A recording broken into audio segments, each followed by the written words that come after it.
I'm just going to do a quick intro, and then we'll jump into questions, okay? Super. Thank you. Cool. What's up, everyone? Thomas here with For Real. And I am here in Seattle at the Seattle International Film Festival. And I'm so excited to be talking with Sam and Daniel, the directors of the SIFF selected film Midnight Blue. Nope. I love it. Yay! We have to keep that. That'll be a blooper. Directors, let me start back from. I love it. I'm just gonna start. Now I'm gonna have to get it. Midday Black, Midnight Blue. Yes.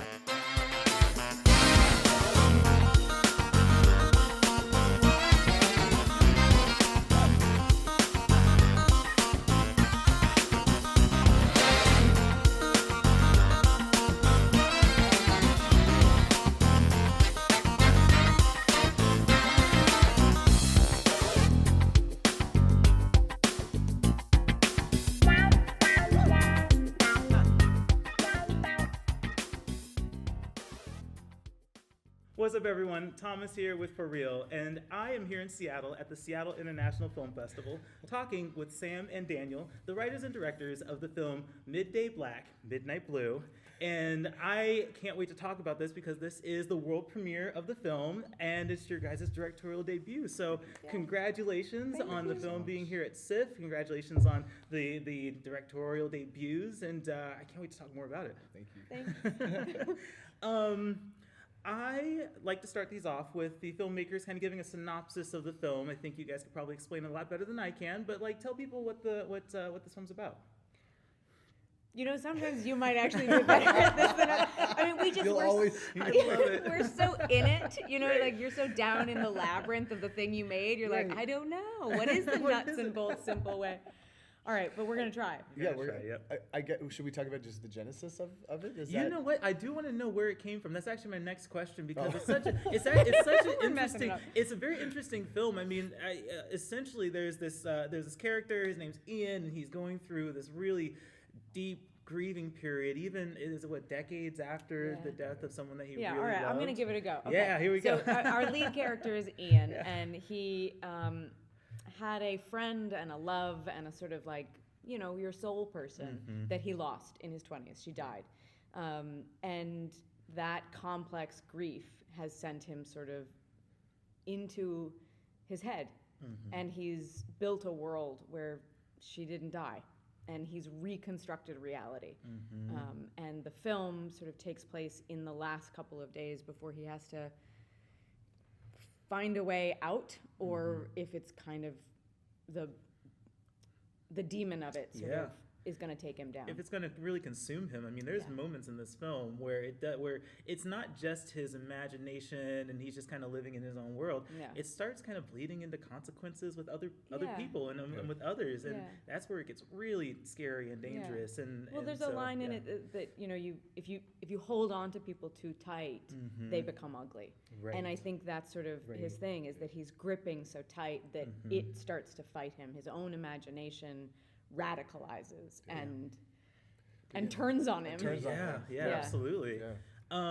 The genesis of this story. I mean, I found this movie so interesting because it's not your typical, falling in and out of love kind of film. Yeah. You have Ian, who very much loves Liv, and in a romantic way. But then you have Liv, who sees him really just as a soul person, a platonic friend, and loves him. Yeah, a brother. But a brother, and she says that in chosen the film. family, And right. so it's so interesting, like, with it not being that typical, we fell in love and now we fell all out of love. It's a different kind of relationship that isn't always portrayed with male-female relationships. So the genesis, where did this story come from? I think we talked a lot about this today, but I think it started with family. Like Sam and Will and my wife Addie are, the most important family in the world to me, along with Lucy. So it started for me with family and kind of going like, how do you find, there's blood that you come from and there's blood that you find. And for me, the blood that I have found is stronger than any other bond. And so it started with that, and then of course COVID, and just very quickly, because I think of our roots in New York, we lost friends very quickly. Right. So being in LA, where people, at least at first, we're not losing people as quickly. We're like, oh, this is gonna go in like 2 weeks, and I was like, yeah, we have friends dying of it, you know, and so you start to look at just how grief works through your life, and I think we really wanted the film to be experiential and not structured very, strongly narratively, so that like grief, it could move like water and could move like a tide, and was always surprising. Like, I feel like Ian is constantly being surprised by the edit in a funny way, and that's what knocks him down and forces him in the end to make a decision to either like go forward with life and to let her go, or to drown, basically. Right. Yeah. Yeah, we were talking a lot that like culturally, it feels like I don't feel like I got educated on how to grieve. I mean, I don't think we have. It's something that we're afraid of. It's like you go like, oh, I might catch it. Like you sort of have that like. So you get sort of even more isolated and lonely when you're grieving, right? And we've lost family members and we've lost loved ones, and like that's to then be punished for that loss, right, is a weird thing that we do. So like we really wanted to be writing with as much empathy for how he felt, for what it felt like to be in his head. Right. So that we don't, as the audience, ever feel separated from that or judging of him. We're just in the suit with him. And I think grief isn't something that one has to get over. Right. We get taught this sort of like, well, how do you heal from that and move on? And you're like, I don't know that you do. I think you change and you take it with you, and those people come with you in these funny ways. And if anything this film does, it wants to be trying to say like, that's okay. And that he has to both let her go and she will be with him, Right. Oh man, there's so much nuance in that, right? And I think I like movies that have that kind of nuance to them, where it's not a very clear-cut like answer in the end. It's there's a lot of factors that go into it. There's a lot of personal experience and kind of how each person operates and how each person grieves, and I think that this movie does do a really good job of putting us in the perspective of Ian and kind of seeing the world as he's seeing it and understanding that, right? Like you don't sense that judgment. You're feeling for him in the agony that he's going through. So it's very interesting how that was put together. Let's talk about where this movie takes place. I have a confession. I was born and raised in Oak Harbor.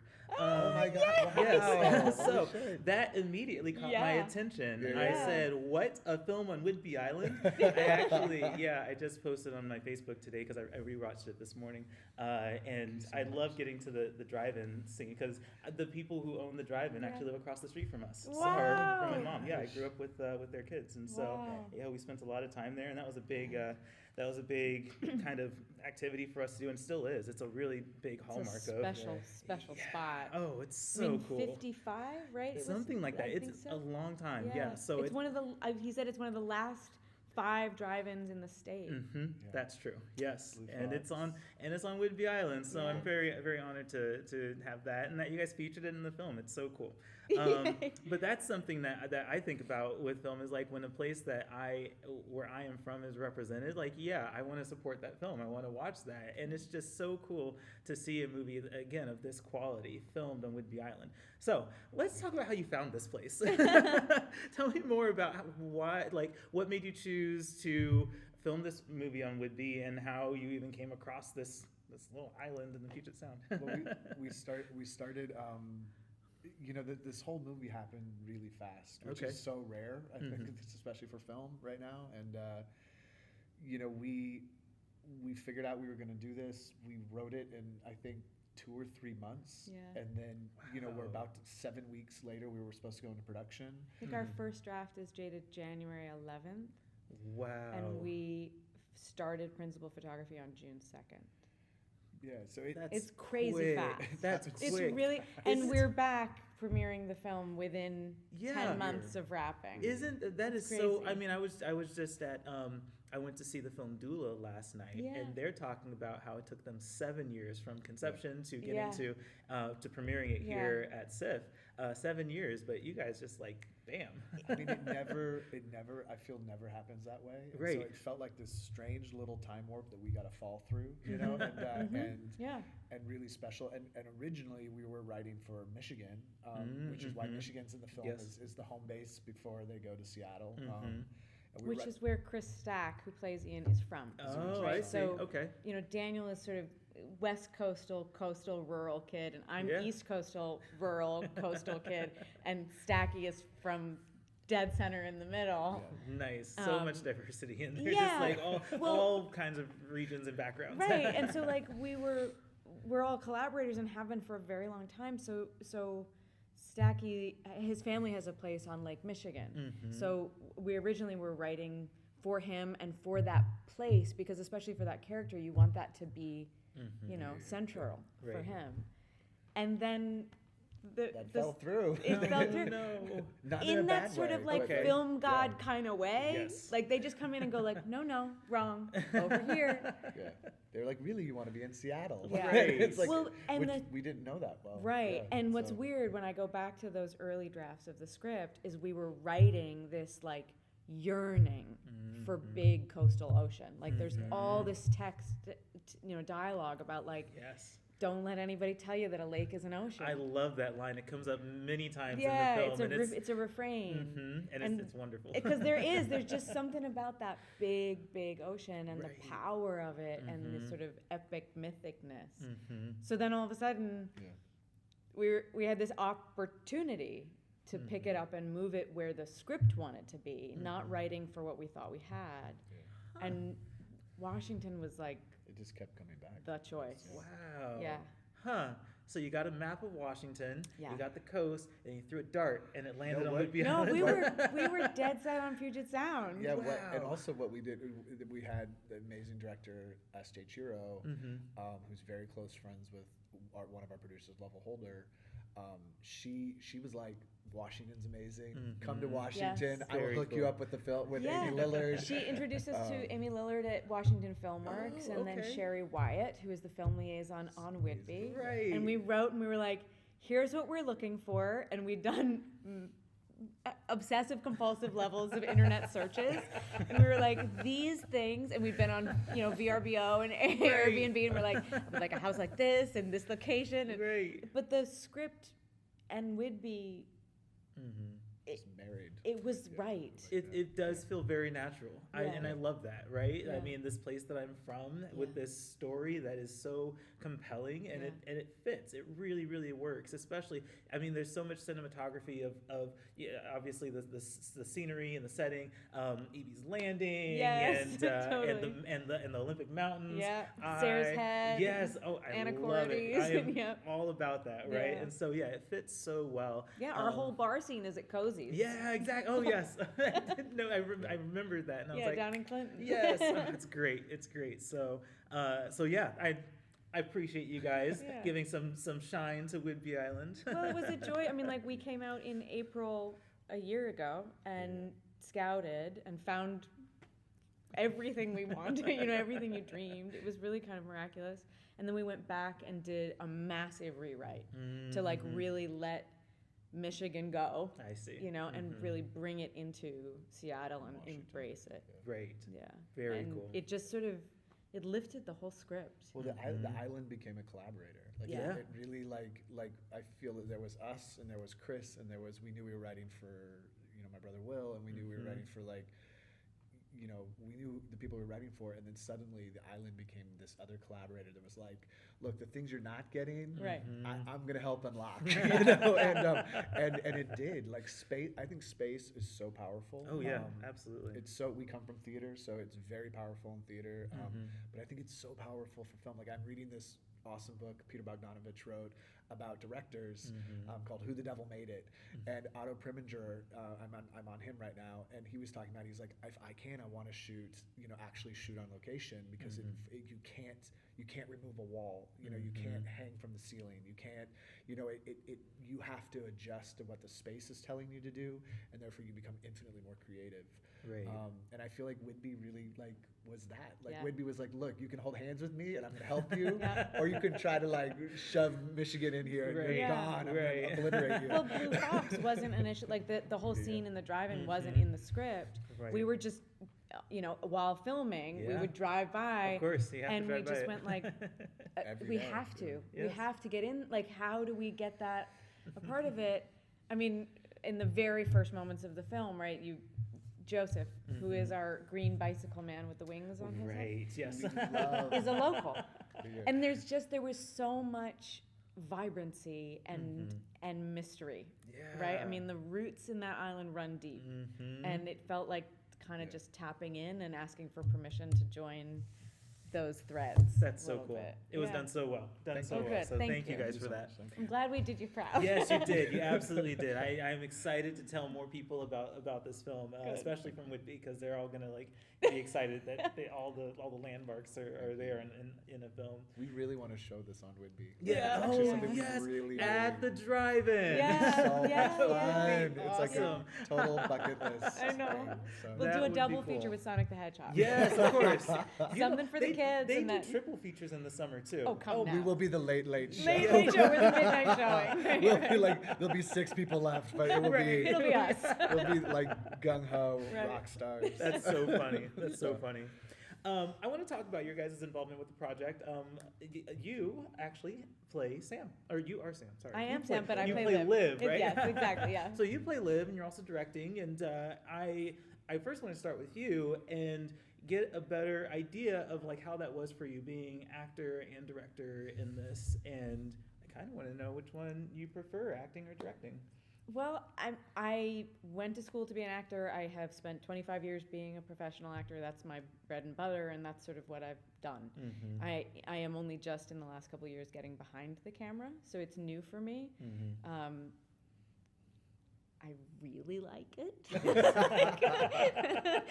Daniel had to give me some very tough love on set because it's just, when in the theater, the event happens live, right? And the actors are a part of the event. Right. In cinema, there's an alchemy that's happening where the event is actually happening in no one location, but it's sort of the ball is up in the air, kind of getting passed, and you're trying to capture it. Right.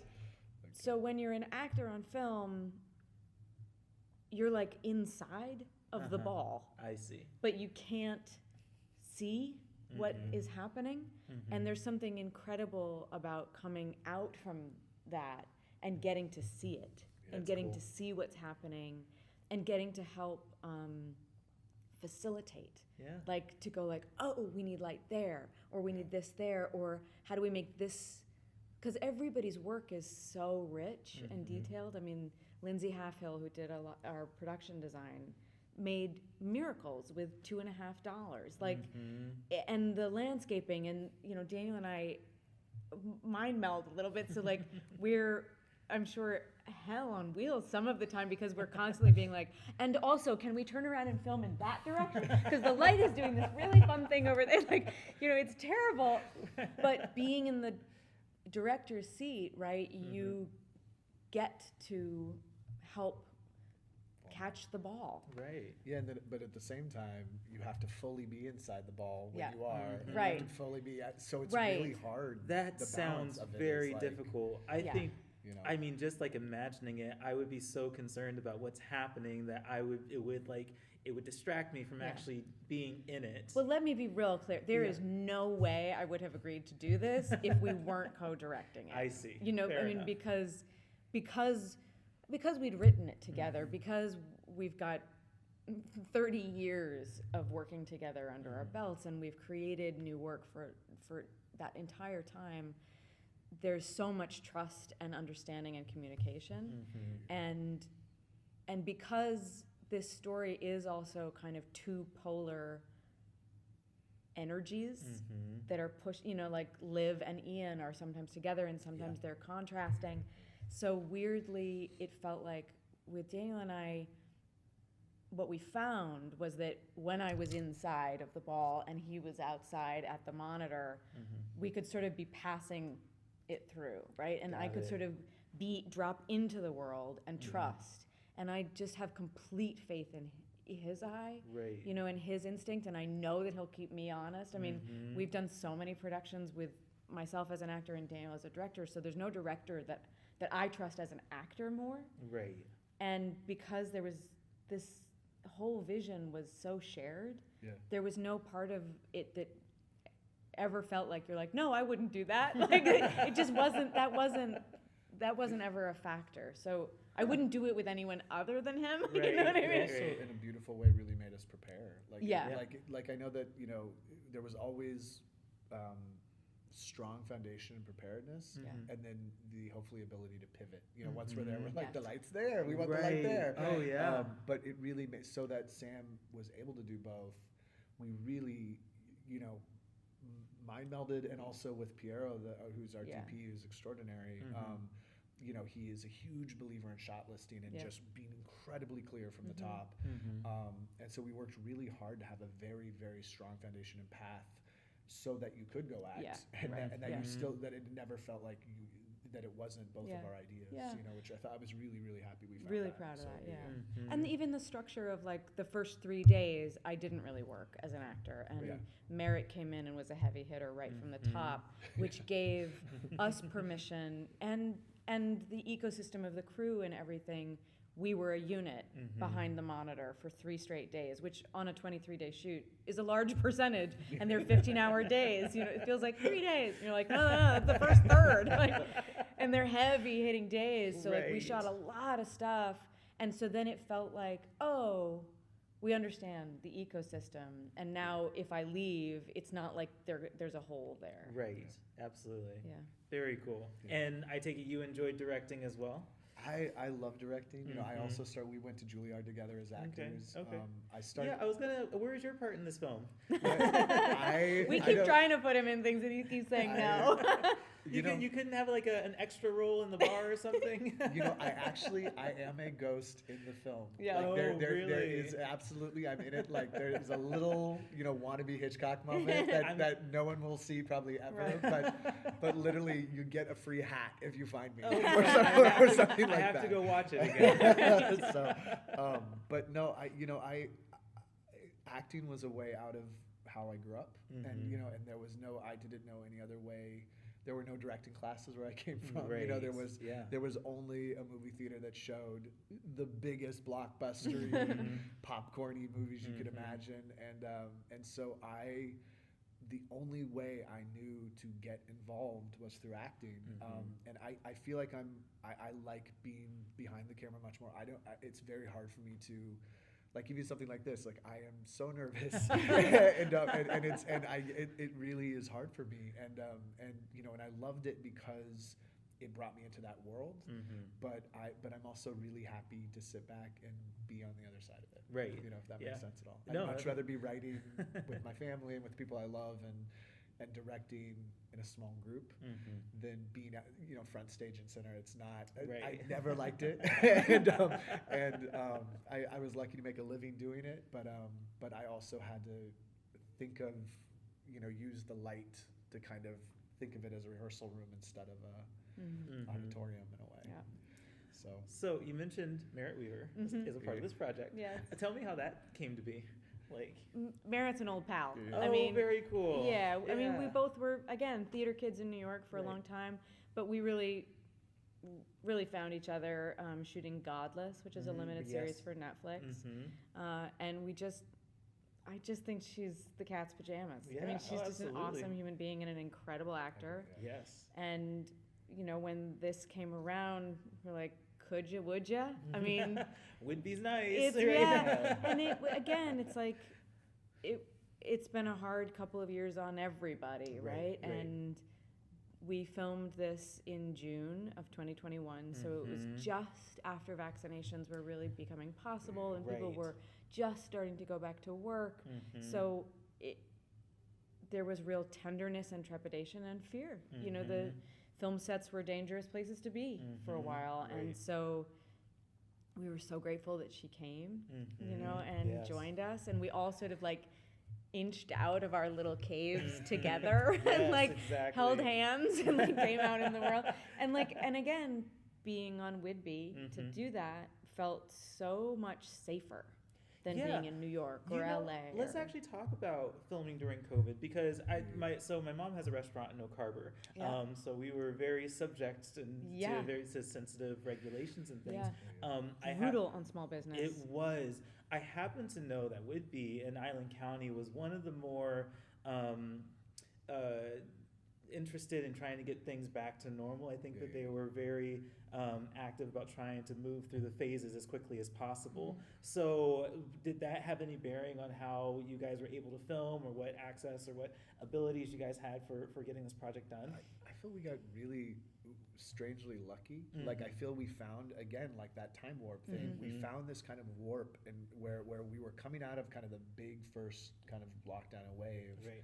We got to shoot, and then we kind of went back into it It did, after yeah. we finished. Delta broke the day we wrapped. Wow. So really? truly, we like slid right so through this. lucky, yeah. We were one Yeah. of the first film crews that every single person on our, I think our entire cast for sure, and almost all of our crew was fully vaccinated and We tested every day. we tested every day. Mm-hmm. But also, we'd written the script during quarantine, so we yeah. wrote with.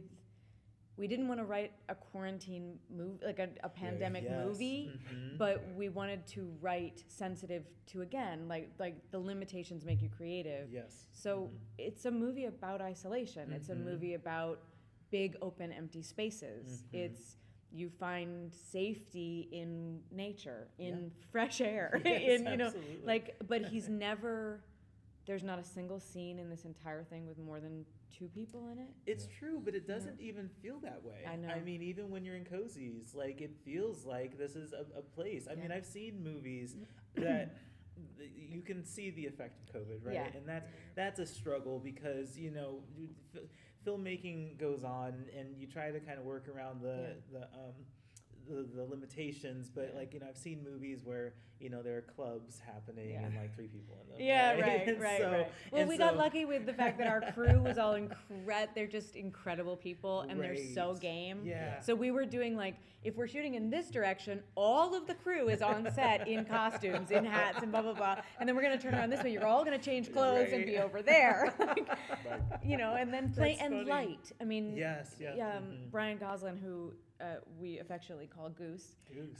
who's our gaffer and a brilliant lighting technician, Yeah. did magic in cozies with like the play of light Yes. and shadow and where you're Wow. gonna focus things, and then you put, you know, shapes and bodies in the space, and it creates the sense that it's much more full. I than just it want to is. like be there to see this magic happen, It's because fun. the scenes look wonderful, right? I mean, the angles and just like the setting in there, it has that bar vibe, but it's not too dark. Yeah. Because you can really like lighting can be such a problem in a setting like that. I know Yeah. my mom's restaurant. Yes. I've tried filming in there, and I give It's up. hard. It's really hard. So you need way more light than you Yes. think you do. Exactly, right? So like the next time I want to shoot like a little social media, I need Goose. Yep, Okay. yep, definitely. But yeah, it sounds like you guys were able to really work around those limitations, and you know, it feels like it was filmed. I guess what I'm saying is it doesn't feel like it was filmed during COVID, right? Good. And so that's Yeah. I think that's wonderful. Yeah, that was definitely the goal. Yeah, just thinking again, space. You know, just thinking about how space works and how space works with the camera, and going like, cool. If we just have an arm here or the back of somebody playing a video game, Right. and 2 or 3 people, that makes it feel like there's 15 other people off camera, or, you know, 5 other people off camera who are also playing video games, throwing darts, doing all Right. this. So just that little adjustment, you know, in the space, using space really And really helps. sound. I And mean, sound, like we had yes. really, and Josh Atwell, who's our sound man extraordinaire, and then the team at Private Island Sound down in LA built us a like deep bed to work with in terms of sound, and it's incredible how having those things fill things up, you know, and flesh them out. Yeah. You're so animal, you know, like our brains pick up sound so specifically. And it came actually you know, the little, you will know, on the wharf at Coopville, right? You know, the wires that run along the entire route. Right. When we were filming that section where Liv walks down the pier, right, the time lapse, we of course had to film that over the span of like 2 hours while the light came down. Lots of steps that day. But Josh was walking with me, and there's a sound.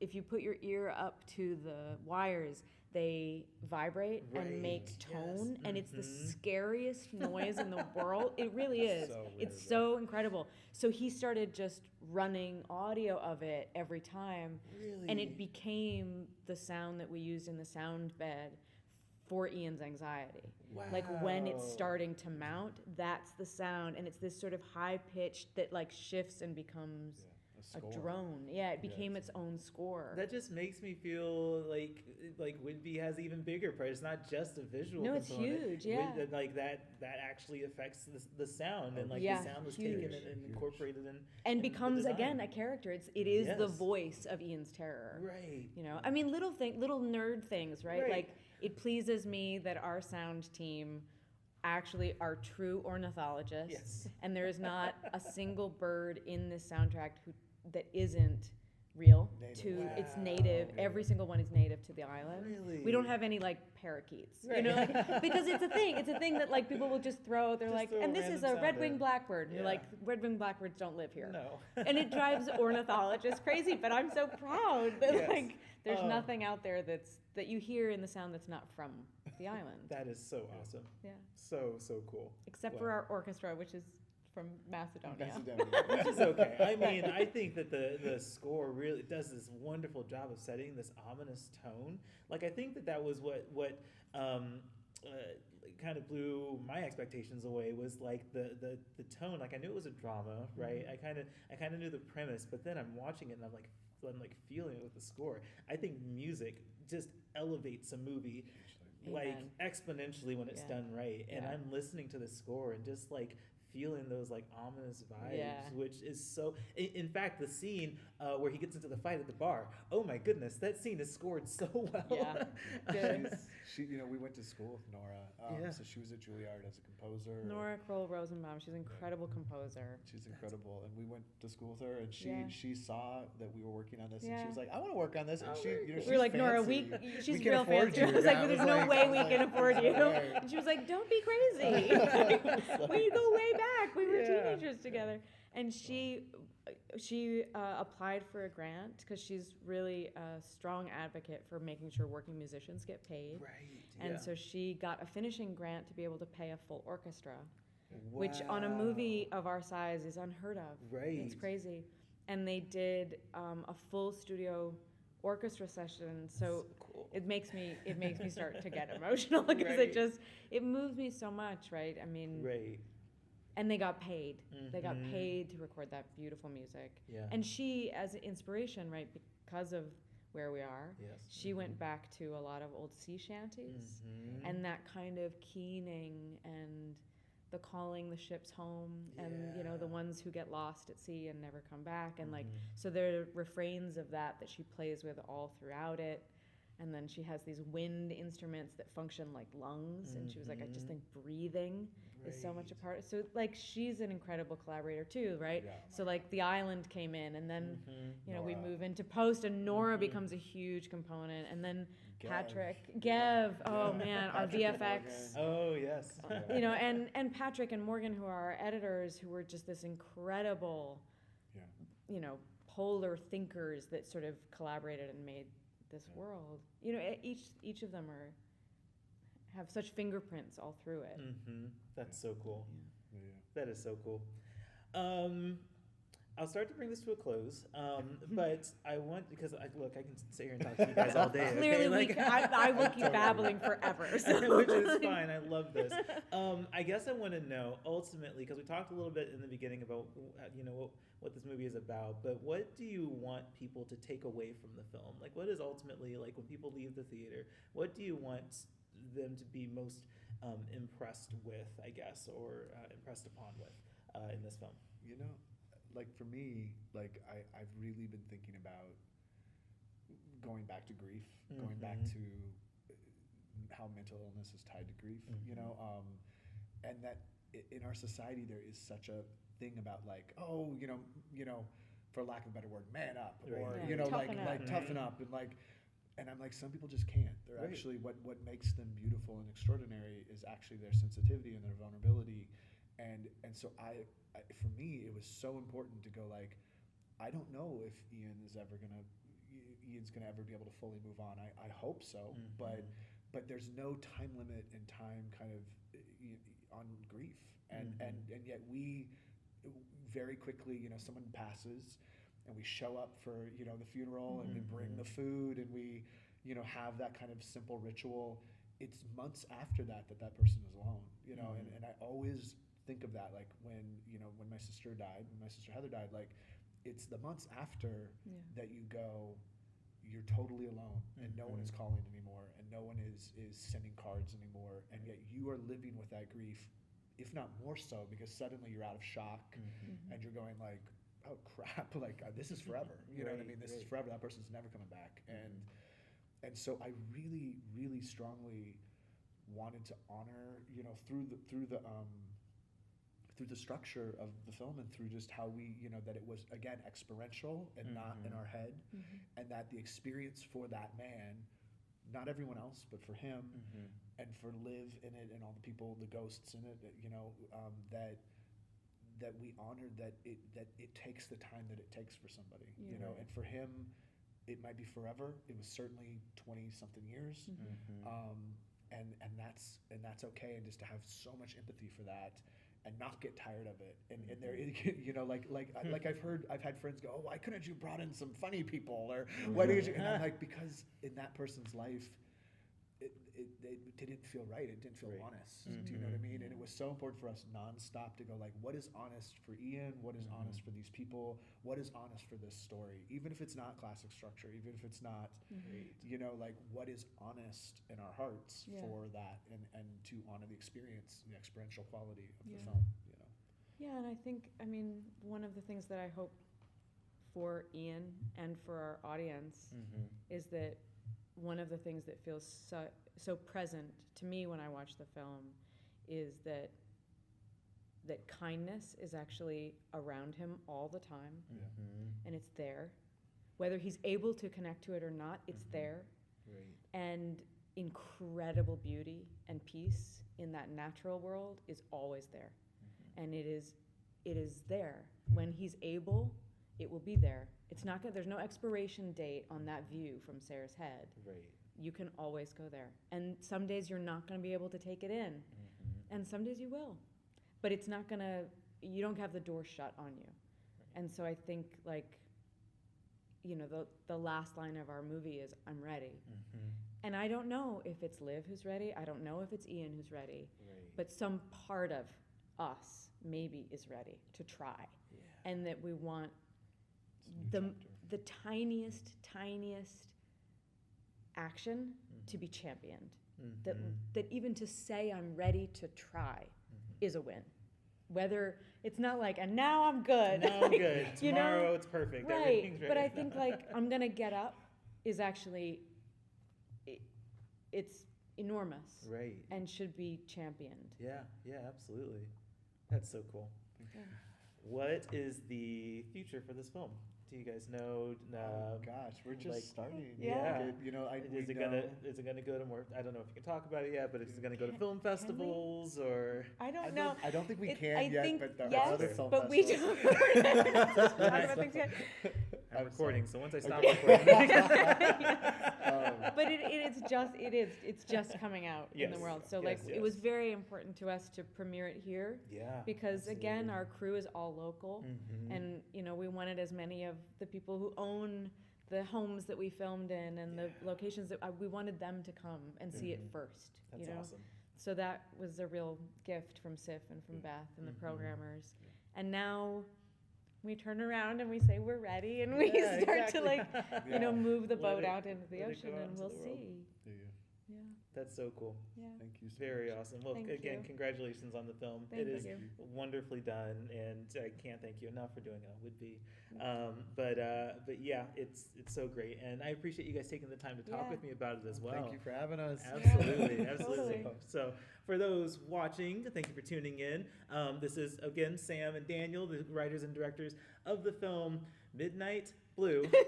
Did I do it again? I'm rolling I love through it. this one.